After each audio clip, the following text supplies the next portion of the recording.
Call to order the monthly meeting of the Northwest Education Services Board of Education. Yes. Anyways, first time I got to say that, so consider that to be special for me at least. And the first matter before us is to call the roll. There are 3 board members who are attending remotely. So as your name is called, if you would direct your attention to the script that was sent to you in an April 1st letter authored by Superintendent Siglaric. So as your name is called, if you are remote, if you would recite that script, it would be much appreciated. Thank you. So Dr. Siglaric, with that, would you call the roll? Certainly. We'll start with those that are remote. Rachel Berge. Hi, everybody. I, Rachel Berge, am attending this board meeting remotely. I am physically located in Kalkaska County in the state of Michigan. I am able to have 2-way communication for this board meeting. Please record this public announcement in the meeting minutes. Thank you so much, Rachel. Jim Carpenter. Hello, I, Jim Carpenter, am attending this April 6th board meeting of the Traverse Bay Intermediate School District. I am physically located in Grand Traverse County in Mayfield Township in the state of Michigan. I am able to have 2-way communication for this board meeting. Please record this public announcement in the meeting minutes. Thanks so much, Jim. Jason Tank.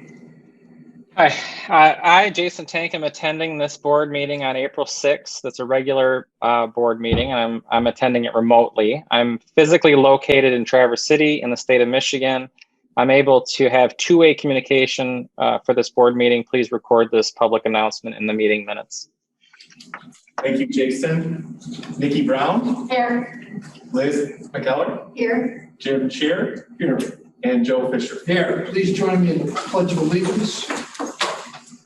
I pledge allegiance To the flag of the United States of America and to the republic for which it stands, one nation, under God, indivisible, with liberty and justice for all. Need a motion on the agenda, please. So moved. Support. Is there any discussion? All in favor, aye? Aye.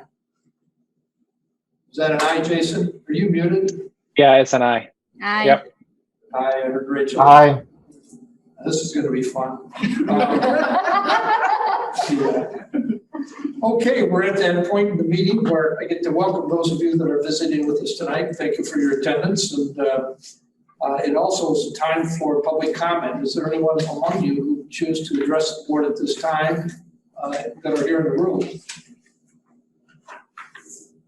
Apparently not. Great, thank you. And Renee, do we have anybody virtually that would like to address the board? Good evening. No, we do not. There are a couple guests that are virtual if they would like to unmute themselves and address the board, but I do not have any requests made. Very good. Well, we welcome those who are appearing virtually. Thank you for your taking the time to be with us. Okay, item 2, student staff, local district highlights, presentations and recognitions.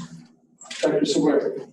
Yes, it gives me great privilege and honor to recognize Dr. Donahoe McCool and Ms. Spinach, who is going to be presenting on early childhood and some exciting news regarding a grant award and other things related to early childhood. Thank you, Dr. Siglaric. Thanks to the board and to the guests for giving us an opportunity to talk just a little bit about early childhood with you tonight. It's been a little while, long enough that I hadn't even met Ms. Brown on the board at this point in time to talk about the youngest learners in our region. So April is Month of the Young Child, celebrated by the National Association for the Education of Young Children. And so a wonderful time to just talk about what's new and exciting around early childhood within our region. With me, I do have Tracy Spincich, our 0 to 5. I'll get that early childhood coordinator, who's been a right hand in the office over the last year and has been with the ISD over the last 6 years, Tracy, will help with the presentation tonight. So for me, anytime, are you presenting? Do you want the notes? I got the notes. So just one of those things, I'll probably review it any time that I have an opportunity to talk to a group of people around early childhood, but kind of that question about why does it matter in an organization when we're talking about children 0 to 5 prior to their school experience, their formal school experience. And I look to James Heitman, so Nobel Prize winner as an economist, who talks about a 2-generational approach toward early childhood. It's a way to support parents so they can move their careers and their finances forward, and also support what happens to young children at the home by supporting their development. So what we know last year during the pandemic, when childcare was shut down as a state, right? Parents didn't have access to care unless it was a family member. That when we went to return from childcare, 40% of childcare didn't reopen in our region as a state. For our region, more like 37%. So families in our region often are going without or having to come up with interesting solutions for how it is that they may be able to work. Maybe they're able to work at home for a period of time, but it continues to be a challenge economically for our region. And then there's the brain, right? So I'm always interested in making sure that folks understand the economic issues attached to early childhood, but also just that simple piece around our brain development. So 90% of the brain architecture occurs prior to a student beginning kindergarten. So every investment that we make prior to the age of 5 is really an investment long-term for the child's capacity to have. It's about 2,000 days from birth to that kindergarten beginning, where we're really, really focused on building those great foundations for students in our region. So what do we do at the ISD? We do lots of things. Tonight, I thought we'd talk really specifically about preschool and some new opportunities that we've had. So I'm going to talk to you a little bit about our 4-year-old program. That's that Great Start Readiness preschool program, state funded, and kind of what that trajectory has looked like over time. But today, we're really talking about our 3-year-old program. Thanks so much to the board back in December. There was approval for some contracts to our local districts, as well as to Munson for operating our first state-funded 3-year-old opportunities within the state. So we've been growing our 4-year-old program over time. We feel really excited about our 18 subcontractors and the high-quality programs that we're able to offer kids and families throughout the region. And just at a place where we're just tiptoeing in to our 3-year-old services for kids as well. So in 2020, the NARE report cites Michigan is meeting 10 out of 10 high-quality indications for high-quality childcare, and puts us in the top 4 of all programs that are run by states throughout the nation. Tracy, I'm going to turn it over to you for the new opportunities. So I get the good fortune of talking to you about the 3-year-old preschool that Yvonne had mentioned, which is being referred to as Strong Beginnings. Some people like to call it 3-year-old GSRP. We've been directed very explicitly by the researchers and our partners at CC-RISA to call it Strong Beginnings. This is a new statewide pilot that's aimed at 3-year-old children and supporting them all the way up until kindergarten. So what we know is that there are kids, many 3-year-old children who don't get any form of preschool prior to coming into a 4-year-old program, because if there isn't an opportunity, or programs or families are struggling financially, they're unable to attend. So this program is a new opportunity for us to be able to show the need for why 3-year-old preschool in our state is a need and an important piece that we want to build into this preschool puzzle. There's currently 4 ISDs in Michigan that were selected to do this pilot program, us being one of them. We currently have 3 classrooms serving 42 students. We are either full or nearing capacity in all 3 of those programs. There's 1, maybe 2 that may have a space for 1 kiddo. So our classrooms, it was a very fast turnaround. They got up and going in February. All 3 classrooms have credentialed teachers, 2 at master's level, 1 is bachelor's. And the sites you can see below, There's Benzie, Mansalona, and Munson. So what we originally put out an ask to see who would be interested, and based on requests from local districts and what they had the capacity for in terms of space and credentialed staff, these were the 3 that we started with.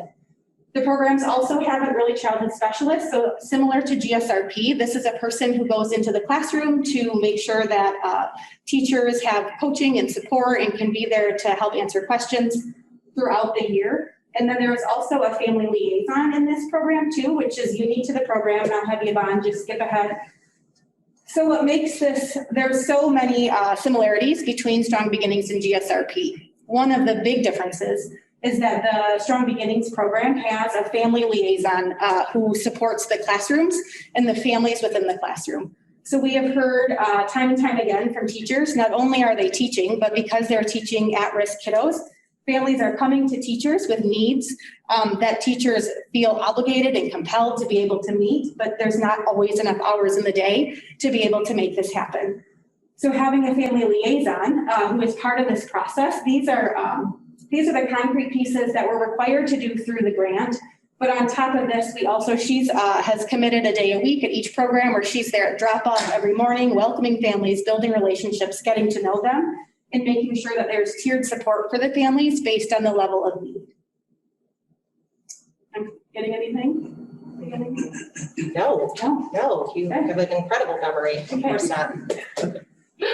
Okay, so these are just a few pictures to paint the story, and there's so many more we could have added, so this was very hard to select. So in about 6 weeks, we'll be sending about 700, give or take, kiddos out of GSRP graduating into kindergarten. So you can see these sweet faces. This is one of our local programs that runs a GSRP program, and they have a graduation and celebration every year for these families and kiddos as they transition out and into kindergarten. On the left, you can see throughout the pandemic, we have for early childhood, so birth to 5, been able to provide about 3,500 activity kits and bags for families. So while we've remained largely face-to-face, we had a window of time, right, where we weren't able to do that. But for families who request virtual, they still have that opportunity, but we are largely face-to-face for both our preschool and birth to 3. But we still wanted to ensure that families had materials in their hands that they could be working on things at home with their kiddos. In this picture, you can just see it's a little sensory tub. There are some books, some different fine motor activities. So those are birth to 3 specific, but then we've had multiple other that have been birth to 5 that have ranged birth to 5. So we've been able to share those with families. It'll be at the end of April, it will have been 5 different times that we've been able to share kits out with all the families that we are able to touch. In that far right corner, it's a little hard to see with that on there. In February of this year, so it was just shy of 2 months ago, we were finally able to come together for a very small playgroup. Families were craving and missing this opportunity and face-to-face interaction. So we were able to ensure safety. We partnered with Norte and we did very small playgroups where they were building snow sculptures. And so that was our very first playgroup back to in-person after the pandemic. So a long time coming and a great turnout from families who were able to attend. And again, we kept them incredibly small. The other piece I just want to touch on is some of you may have heard of Otis. So this is an online platform that our K-12 schools are using to support both remote learning as well as in classroom. We also are working to align that with preschool and up as well. So we, throughout the pandemic, for families who were virtual or if there needed to be a closure due to quarantine or positive testing, we were also able to utilize Otis for our preschool families for the teachers and districts who wanted to use that as well. And we're actually hoping in the fall, we'll be piloting with just a few local districts to use the parent component of that as well, to share just day-to-day lessons and activities that kiddos are doing in the classroom to continue to bridge that gap. And then as they transition to kindergarten, families will already be in and aware of what that system looks like. I could say a whole bunch more of all the stuff that we continue to work to do, but that's just a quick snapshot. I know our time is limited, and we also wanted to leave any time for questions as well. So in your bags next to you is part of our regional campaign, Talking is Teaching, and we're inviting you all to share those with a parent or a teacher or someone that you know that affects the lives of young children in a meaningful way. Talking is teaching is probably one of the easiest and most simple messages. Talk all day about brain science and kind of what the data and research says, but being with kids, talking, playing, singing, reading is maybe amongst the most joyful and a way that all community members and stakeholders can be involved in support of young kids. So thank you for your time. We're happy to take any questions that you have. Joe, and then Jim, and then Liv. Yeah, go ahead, Jim. John, please give a question. I will. The criteria to get into the 3-year-old pilot programs, other than age? So the same criteria that exists for the Great Start Readiness preschool program. So it's families at 250% of poverty or less. And then we rank order that. So those families in greatest financial need are prioritized to be served in the classroom. That's great. And then because it's a pilot, I'm assuming there's an evaluation component. I'm just wondering what kinds of data will you be tracking? Yeah, it's a ton of data. So MSU is the partner with our colleagues at CC RESA to collect data on kid level feedback, right? Outcomes for kids based on their experience in the classroom, teacher experience, how they experience the program. Did they like having a family liaison to support? They're collecting data from the families, so their own resiliency. Part of the plan is a partnership with families where they do some goal setting. Doesn't have to be educationally based. Maybe they want stable housing. Maybe it's a plan to get a job or to go back to school. And so those kind of questions are attached as well. And then programmatic data. So there's quality data. In this case, it's the preschool quality assessment that will also indicate the quality of the classroom. So kid, family, teacher level data on an ongoing interval.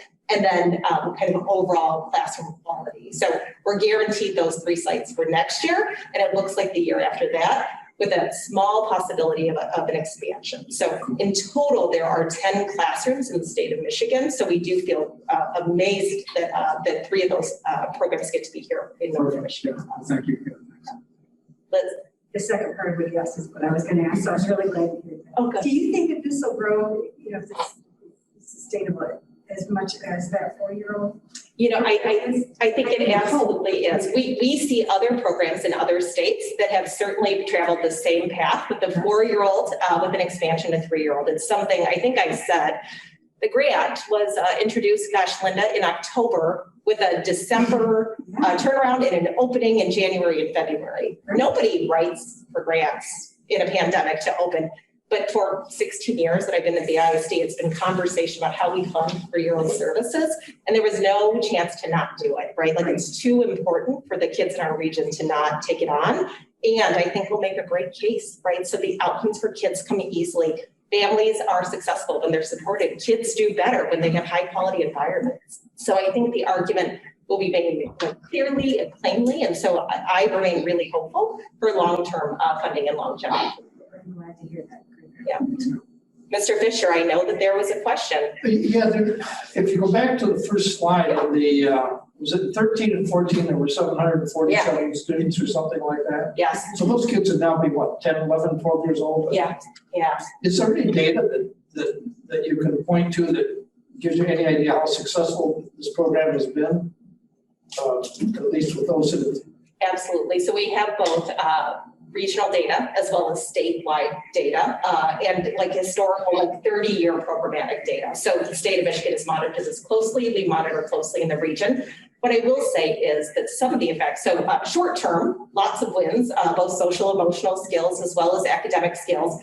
There is this idea of preschool fade, right? That we give them a great boost up and then some of those skills sort of fade. But the long-term impacts, when Heckman is talking about that 2-generational approach, it doesn't have anything to do with ABCs and 1, 2, 3s. It's really about teaching those softer skills that happen in early childhood that are kind of the bread and butter. So national research about really good things and outcomes for kids, but locally also we keep that data as well. So we work with our instructional services team to align that data. What kids were part of GSRP, and then of course what kids were not part of the program as well. Thank you. Yeah. Other questions? Remote people? Yeah, I have some questions. Anybody else? Go ahead. Okay. Just looking at some of the numbers, and I was listening, but it was kind of quick. the 1,142 4-year-olds. What kind of percentage is that relative to just the whole cohort of all 4-year-olds in our region? I mean, is that like it feels like it's like 60% of all kids that age, but I might be wrong. So Jason, the 1142 is a slot number, not a kid number. So preschoolers can be served in half day or full day capacity. So the actual kid number, it varies depending on subcontractors, but it's about 700 kids a year. So it's a roughly a halvesy. In a cohort of kids in our region, every age group, like 1 year age cohort, is about 2,000 kids. Okay, so it's a third. I'd love to be at 60%, but we're not there. Okay, so it's like a third of all kids are in these programs that around the entire region. Yeah. Which is great. Yep, that would be accurate. The other thing that I want to ask is, and it goes kind of to Joe's question. I assume that one of the benefits of this kind of program that we get to see these kids is that we also are able to screen them for potential learning issues earlier. Is that the case, or are we getting that kind of screening outside of these programs as well?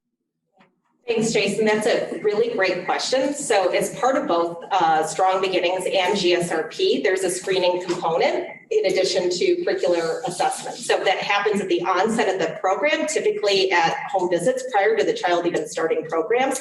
So it is definitely part of our picture for child find and early intervention to make sure that we're picking up on those students sooner. It also speaks a little bit to that opportunity. So some kids, particularly at this earliest age, just simply haven't had the experience. The number of times we've come to a home visit where children who are age 4 didn't have access to simple tools like crayons, books, scissors, things that we may all take for granted. And so sometimes it's a little bit tricky to figure out what is a disability, right? What might be an actual challenge the child's experiencing versus what is an environmental challenge that we might, through experience and opportunity, be able to elevate for the student. But clearly part of the mission to make sure that we're finding those students who are most greatly at risk and in need. Okay, and then those the three programs we did for the 3-year-olds, our entity, we're not hiring those teachers, right? Those are hires within those organizations, right? That's correct. So for the teachers and the associate teachers for those programs, those are local district and local subcontractors. We did hire the early childhood specialist who serves that. So the master's level quality control support on that was a hire for ours. And then we subcontracted with Munson for that master's level social worker, that family liaison. Okay, great. Thank you very much. Yeah, I'll move on. But thank you very much. This is great. Grateful for your support and your ongoing commitment to young kids. Thanks for the opportunity to talk to you all here tonight. And I would just like to publicly thank Tracy and Yvonne. I have to tell you, we are very, very fortunate. And we also are very fortunate to have an early childhood specialist and advocate on our board in Rachel. Our region's children, our young children, are served tremendously by their leadership. And as you said, in the middle of a pandemic, to apply for a grant, and I know Linda and her office greatly supported our team to get that done. It truly is inspiring. So thank you for all you're doing. Nick, can I ask one last question of them? I kind of always ask this question typically with programs. Are we, if you looked at the entire demand for this service, the 3 and the 4, let's just call it the 4-year-old, and it's 250% of poverty, how many, and we have like a third of the kids within that cohort actually attending these programs, how many kids aren't getting the service simply because there aren't enough slots? Yeah. So that's a super good question, right?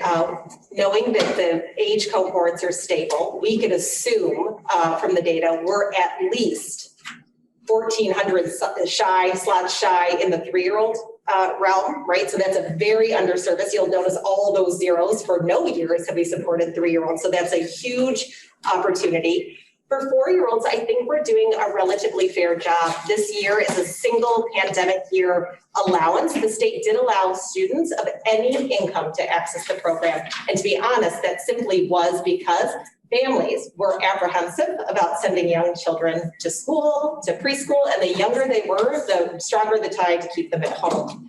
And so what we know is that a large percentage of our families did come forward. So those families, right, at 251% of poverty, but those up and exceeding that were all interested in seeking that kind of programmatic support.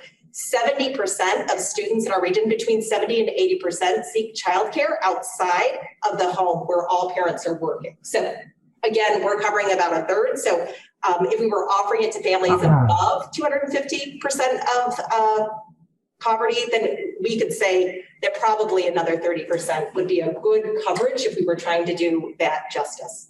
But even just the income criteria alone, is there still an unmet gap of need within under the 250% level? I mean, it sounds like 30% of all kids do this program. 250 is the cutoff. Yep. But is there an unmet need of a lot of people who are under that threshold that simply don't have they don't get a slot because we don't have an unlimited number of slots? Thanks. You know, Jason, I think in our region, we do a pretty fair job of meeting the needs. So we do track wait lists of families. So when we were at that 700 level, the need was great. There were dramatic needs with wait lists of hundreds of kids for programming. At this point in time, we certainly have needs. They're individual by district. They're harder to sort of, there's sort of a good number of kids to make a classroom composition. So they're kind of a shakeout of those kids. And maybe on an annual basis, that wait list at this point in time, 50, maybe up to 100 kids. This year, based on the pandemic, the wait list was 0, right? So anyone who wanted a program got into a program. So that's a little bit variable, but largely between the intermediate school district and our partners at Northwest Michigan Community Action Agency, Head Start, we largely meet a 4-year-old pocket of needs in our region. Great. Thank you very much. Yeah.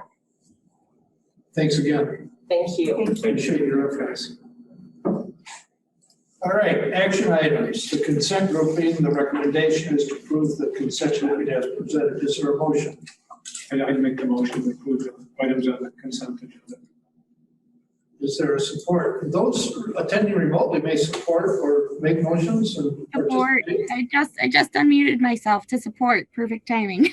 Okay, thank you, Rachel. All right, we have a motion to support. Is there discussion? If not, Dr. Seberg, would you call the roll, please? Berge, Yes. Carpenter, Yes. Tank, Yes. Brown, Yes. McKellar, Yes. Shear, Yes. Fisher. Yes. Motion carries. Thank you. Item B, recommendation engineering design services for Arnell boiler replacement. Linda Balecki, good evening. Nice to see you. Good evening. Nice to see you. For your consideration tonight is an engineering and architect design contract to support replacing the boilers at this facility. We currently have 3 boilers.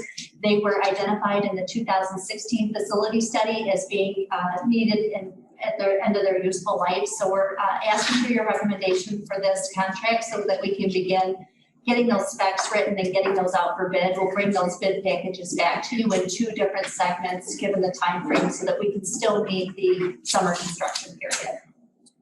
Thank you. Is there a motion, board members? I'll make the motion. Support. There's a motion, support. Discussion. There being no discussion, Dr. Seberg, call the roll, please. Berge, Yes. Carpenter, Yes. Tank, Yes. Brown, Yes. McKellar, Yes. Shear, Yes. Fisher. Yes. Motion carried. Thank you. Item C, recommendation purchase of 2 vans. Back to you, Linda. So we put out, we saw a solicitation for bids for replacement of a 2005 and a 2007 van that we use at Life Skills to support our students doing community-based instruction. And so we're asking to have recommendation to accept a low bid from Bill Marsh up to $48,000 for 2 vans. I make the motion to support. I'll support. There's a motion to support. Is there discussion? Go ahead, Dr. Square. Berge, Yes. Carpenter, Yes. Tank, Yes. Brown, Yes. McKellar, Yes. Shear, Yes. Fisher. Yes, Motion carried. Thank you. thank you. Item D, recommendation list for the automotive technology program. Again, Linda, back to you. So again, we sent out his solicitations to replace 2 drive-on lifts that we have currently in use at the automotive technology program. These lifts will be slightly larger. We'll be able to facilitate larger vehicles so that our students get a more realistic experience with current industry practices. So we're asking that to recommend that you would accept the low bid from American Post Oil. I make the motion to approve the 2 very fabulous. Support. There's a motion and support. Is there discussion? Go ahead, Dr. Spark. Berge, Yes. Carpenter, Yes. Tank, Yes. Brown, Yes. McKellar, Yes. Shear, Yes. Fisher. Yes. Motion carried. Thank you. Item E, recommendation contract extension with PCMI Inc. Again, Linda, thank you. This is our annual extension for substitute services for both teachers and assistants, and there's no change in pricing, so we're just asking for an extension on that. Very well, thank you. I'll make a motion. It's a motion, and is that a support, Rachel? Yes, sir. Great, thank you. Is there discussion? Go ahead. Berge, Yes. Carpenter, Yes. Tank, Yes. Brown, Yes. McKellar, Yes. Shear, Yes. Fisher. Yes. Motion carried. Thank you. F, recommendation contract with public sector consulting. Good evening, Carol, nice to see you. It's nice to see you too, Mr. Fisher. So this is a request for an annual agreement, extension of our annual agreement with Public Consulting Group, or PCG, for the use of EdPlan, an electronic platform for documenting student eligibility for special services, whether it's special education or Section 504, and documentation of services that we provide, and monitor compliance with any relevant rule, regulation, or law related to special services. I make the motion to support the contract with public sector consulting. Support. There's a motion to support. Is there discussion?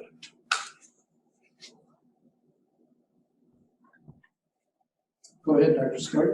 Berge, Yes. Carpenter, Yes. Tank, Yes. Brown, Yes. McKellar, Yes. Shear, Yes. Fisher. Yes. Motion carried. Thank you. Thank you. Item G, again, a contract with public sector consultant. Carol, once again. Yes, this is a request for extending our contract with Public Consulting Group, or PCG, for it's a 3-year renewal of our contract with that group to do Medicaid billing for us. There's a rate of 7.5% for the first million billed, and then it decreases to 6.5%, the same as it's been for the last many years. Thank you. Your motion? Yeah, I'll make the motion to support the Medicaid billing contract with public sector consulting. I'll support. Thank you, Jim. All right, is there discussion? How much on average a year do we bill out Medicaid? It's based on the revenue we receive, and it's about 3 to 3.5 million per year. Thank you. Further questions? Dr. Smith? Berge, Yes. Carpenter, Yes. Tank, Yes. Brown, Yes. McKellar, Yes. Shear, Yes. Fisher. Yes. Motion carries. Thank you. We're on to H, recommendation purchase of smart boards for special education. Again, Carol. Yes, thank you. This is a request to purchase smart boards for 2 programs, or some classrooms in 2 programs at Life Skills Center and Traverse Heights. Some we're buying new for classrooms that don't have them, and others we are replacing on a regular cycle. These are instructional tools that enhance delivery of instructions or instruction for students in the classroom. I make the motion to purchase the smart boards. Support. There's a motion of support. Is there discussion? Go ahead, Dr. Square. Berge, Yes. Carpenter, Yes? Tank, Yes. Brown, Yes. McKellar, Yes. Shear, Yes. Fisher. Yes. Motion carries. Thank you. And finally, I, recommendation extension of administrator contracts. Dr. Sever?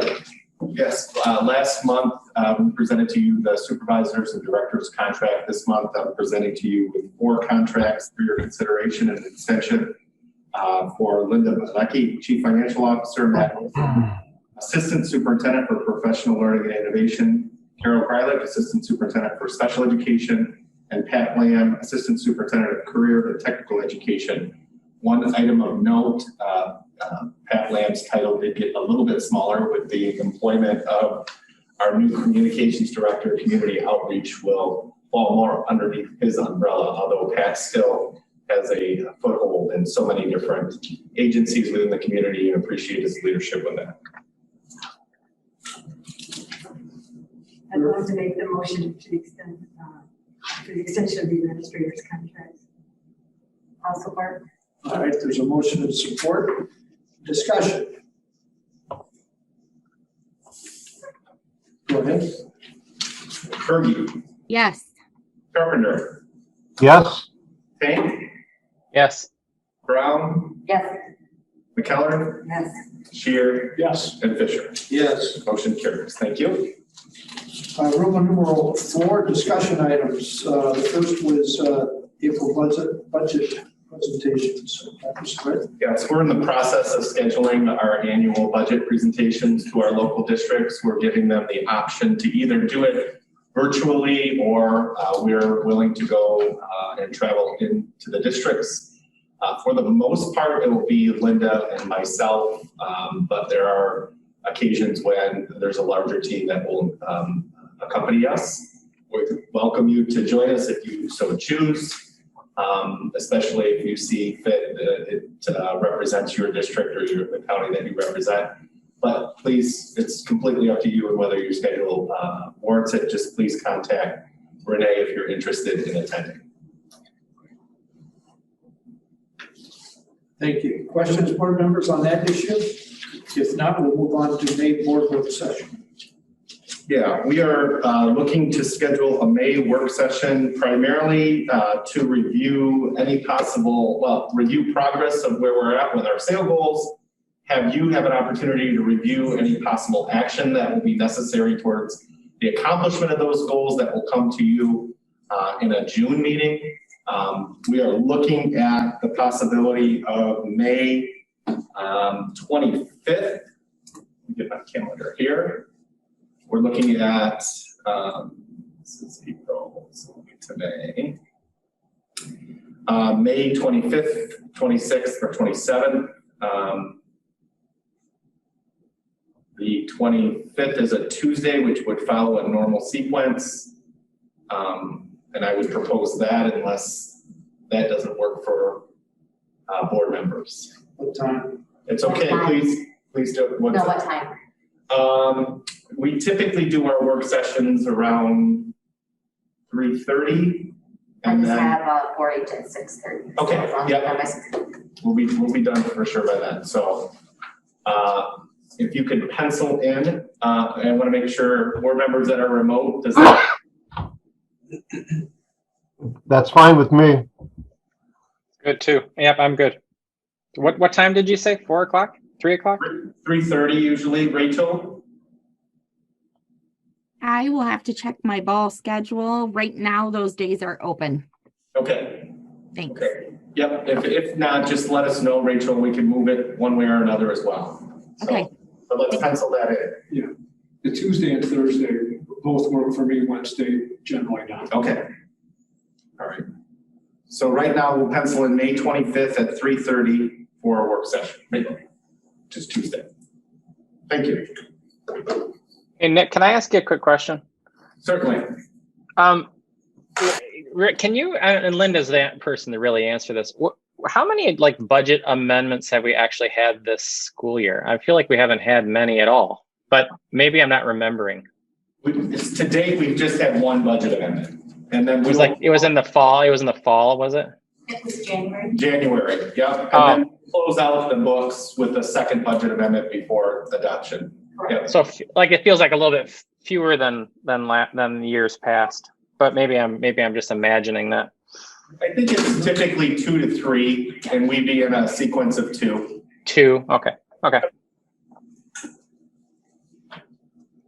Roman numeral 5, information items. Dr. Seifert. Yeah, I'm going to kick this one over to Linda. Thank you, Nick. So we're giving you a heads up that we are looking to upgrade some proximity readers over at the Curtech Center complex. We currently have readers on some doors that have just a slide card versus a proximity reader. So we'd like to provide uniformity in terms of all of the readers at our facility, and that would also include upgrading the locks at the gates, because those are slide cards and not just a proximity reader. So it'll allow uniformity, and it'll also allow easier access in terms of terminating access or actually adding access and not ensuring that, oh, you don't have the right card. So we expect to put that out for bid here pretty soon, and we're hoping to bring that back to you for the May meeting, and then the work will be done prior to June 30th. So just a heads up. Thank you. Item B. We are at that statutory spot where we have to present to you reconfirmation of our structurally deliverable model for our COVID-19 preparedness and response plan and our extended continuity of learning plan. I would just like to state that the current attendance from the month of March was at a 98.6%, so we're pleased about that. I will share with you, as we communicated to you in the last 24 hours, based on a recommendation and a directive from Grand Traverse Health Department, we are on a pause for this week after spring break. It is a combination of many things. We currently have the highest hospitalization rate in the Munson healthcare system since the pandemic of COVID patients. We have the highest the community transmission rate. In fact, significantly higher when we did our 3-week pause before. The governor's recommendation was that after spring break, consider secondary to go virtual. Our local numbers with respect to Grand Traverse County specifically, and secondary cases of students that need a quarantine are significantly higher than they have been in the past. In fact, they're running, when a case happens in a school, they're running at a 75 to 80% rate at the middle school and high school, thus the pause for secondary, not necessarily K-12. And I would just say, I continue to be impressed with the enormous amount of collaboration that takes place between our school leaders, who are so dedicated to protecting the health and safety of all their students that they serve, and our medical professionals, those that are in the health department that work with us constantly. Dr. Nefsi at Munson has been invaluable and very accessible. Dr. Meyerson, it's just been a team effort. And so together we recognize that this pause has to happen. Because of our vulnerable population, we made a decision to pause K-12 for this week. We are anticipating that we are hoping and praying that the numbers will plateau or start to decline. We are going to reassess on Friday with another collaborative meeting, and reassess probably on Sunday at another collaborative meeting, and then hopefully be able to re-engage in face-to-face learning as we have really throughout the whole year. starting on Monday. I believe that's the 12th.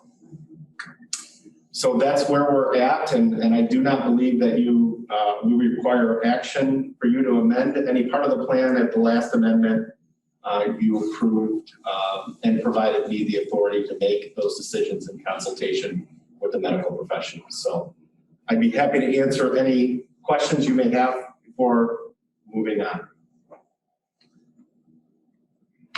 If next week were to happen and we have to pause again, do we have a time on Sunday where we're gonna make that decision? Because I feel that yesterday, a lot of parents were in panic mode because they were hearing the decision, and it wasn't from the ISD, but a lot of parents struggle because they're coming back to work and then with childcare. So, Nikki, that's a great question. And I would say that we really did wrestle with the timing. Wanted to wait as long as practical and possible because we treasure in-person learning so much. Agreed.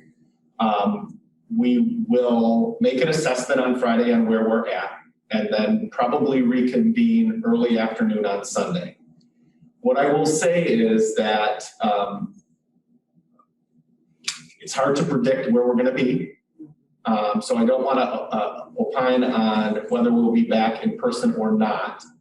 However, I will say that similar to the last pause, we do have the ability to make some adjustments to the populations that we serve based on that data, right? And so what I mean by that, it is possible that even if it is extended for secondary 6 through 12 students, we may, with the consultation of Carol and the team, decide that we're going to bring back our special populations, especially at the K-6 level. So those are all parts of the consideration. And again, we're hopeful. The other piece of this was really to provide our Grand Traverse County health officials time to be able to catch up on. They did I think they did close to 700 tests at Central High School where they don't have the data quite yet.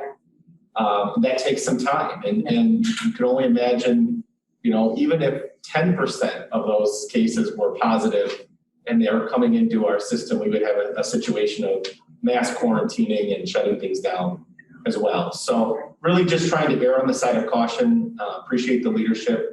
Had many conversations today with Wendy and Nate Elger, the county administrator, who has been tremendous through all of this. And so continue to be able to try to provide as timely information to our parents as possible.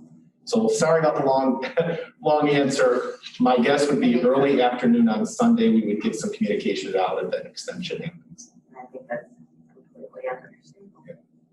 Did they amend the quarantine time if you have contact from 10 to 14? Did I hear that so much? Yeah, that is correct, Liz. They did with the current situation.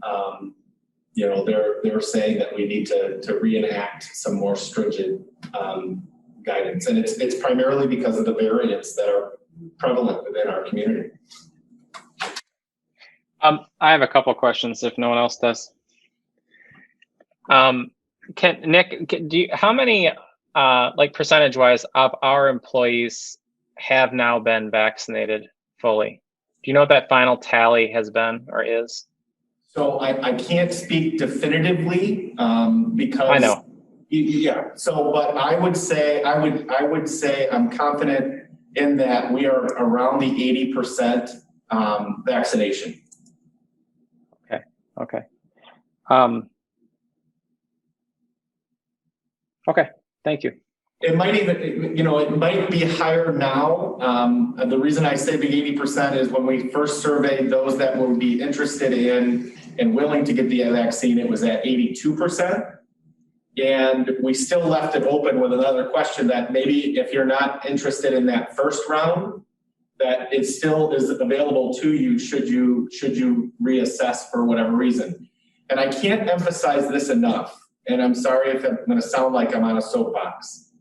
The vaccine works. We have data, speaking directly with Dr. Nefsi, of the 92 patients that are in the hospital with COVID, they are between the ages of 30 and 50.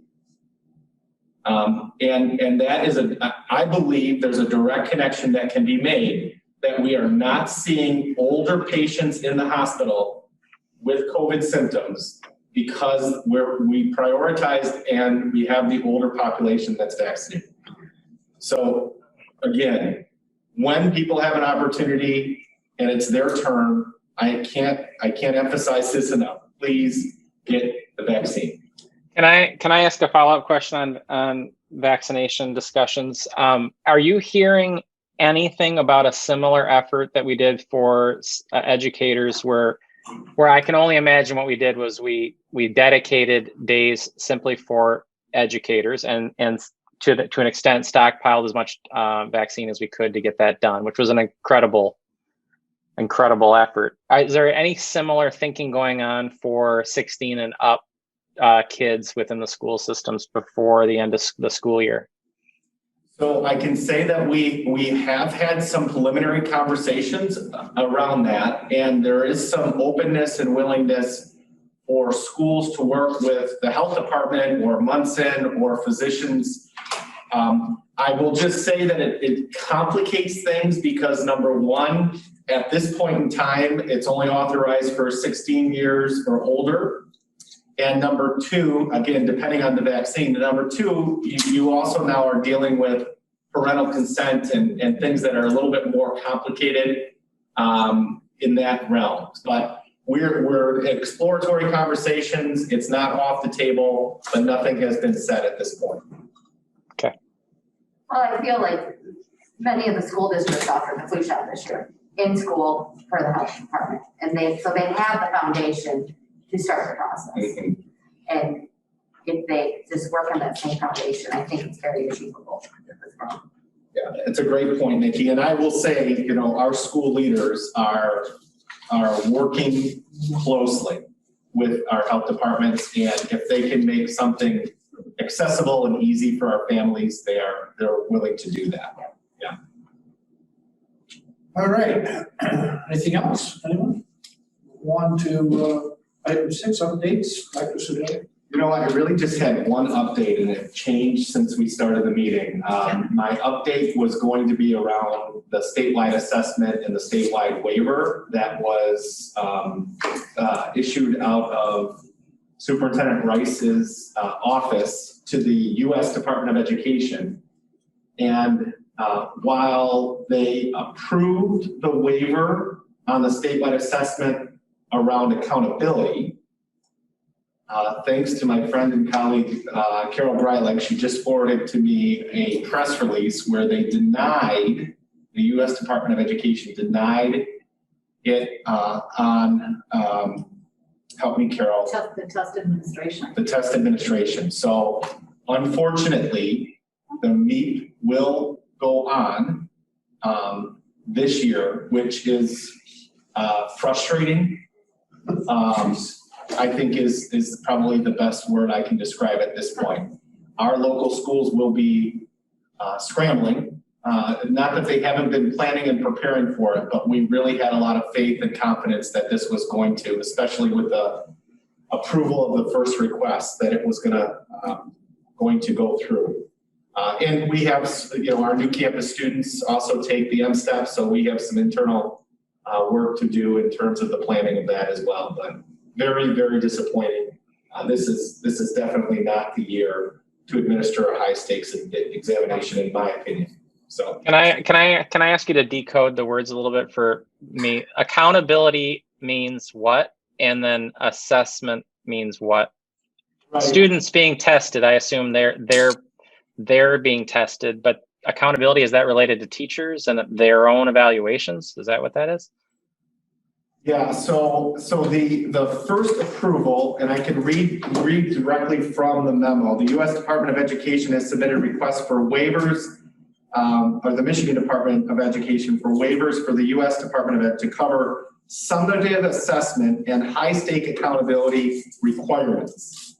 So the MBE received approval to waive federal high-stake school accountability requirements as outlined by the reauthorization of ESEA. So there's a statewide accountability that we have to submit to the feds on that. They waived that. However, they did not waive it on the USDA denied Michigan's request to waive the federal requirement for state summative assessment. Local school districts will have to administer the state assessment. So we are required by law through the federal government to administer summative assessment, and the state of Michigan's defined that summative assessment as the MSTED. That's the part that they did not. Okay.